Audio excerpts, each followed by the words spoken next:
અને જ્ઞાનનો આત્મદીપ પ્રગટે અને પ્રગટે ઉલ્લાસ. જ્ઞાનનો આત્મદીપ પ્રગટે અને પ્રગટે ઉલ્લાસ.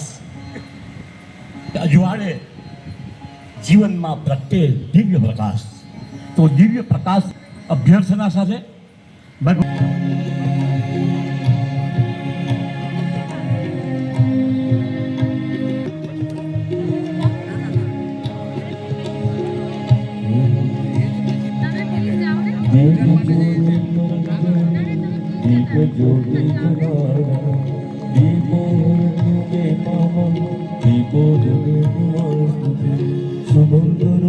कल्याणम आरोग्यम सुख संपदम देश बुद्धि विनाशाय नमोस्तुते आत्मज्योति नमोस्तुते.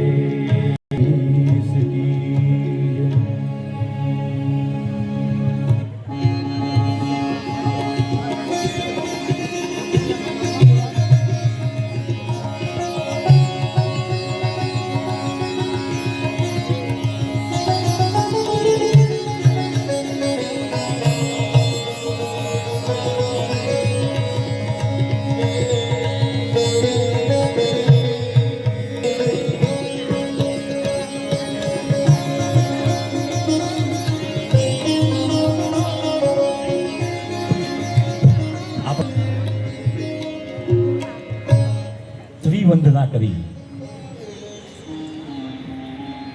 રસપાન કરવા આપણે જે જઈ રહ્યા છે, જેના મનોરથી છે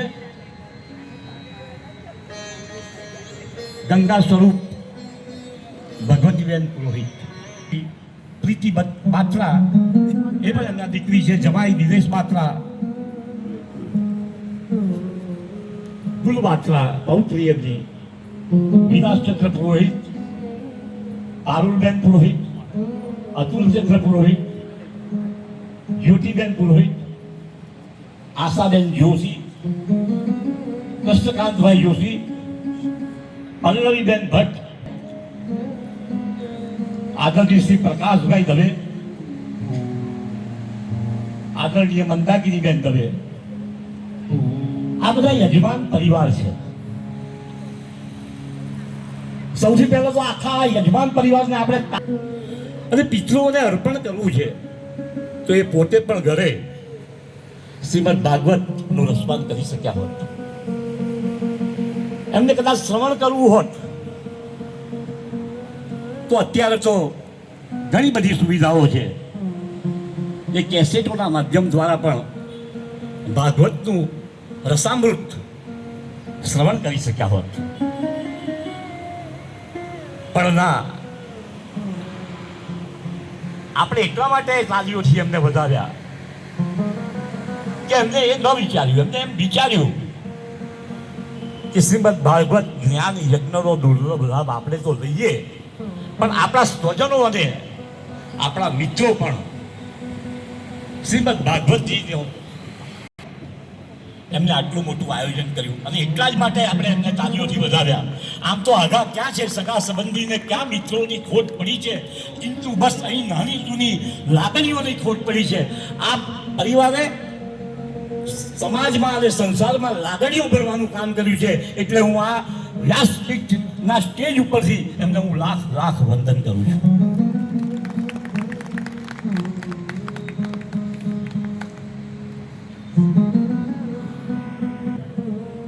પણ એ પહેલા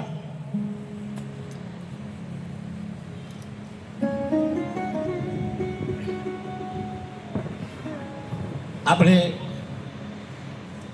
જ્યારે પોથી પૂજન કરવાનું છે એવા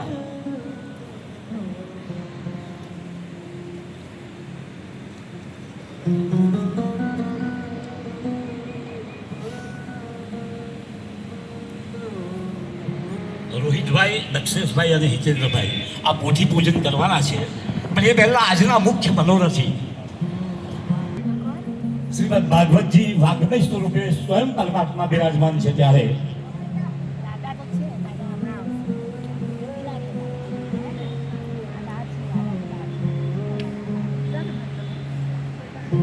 તો આપણે પોથી પૂજન માટે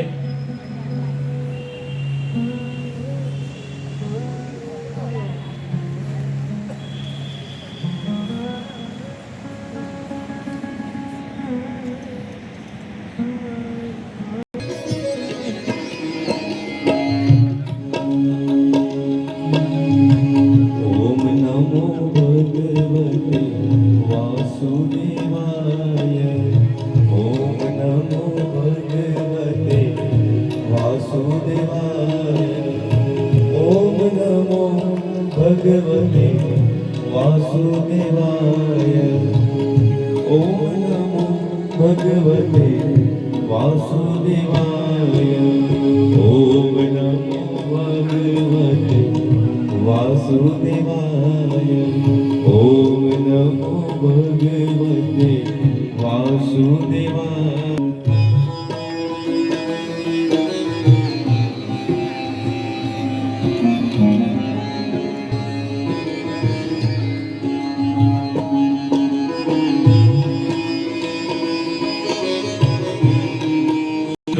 પુરોહિતના સ્મરણાર્થે જ્યારે તમે એકલે હાથે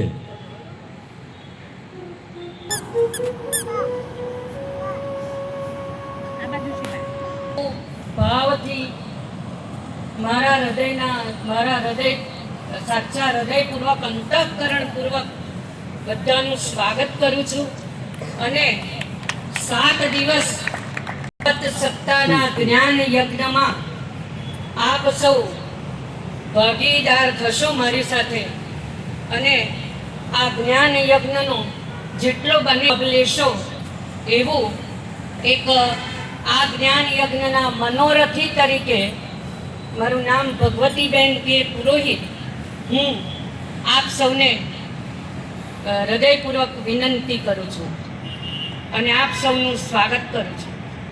MS યુનિવર્સિટીમાંથી જેને સંસ્કૃતની ઉપાધિ પ્રાપ્ત કરેલી છે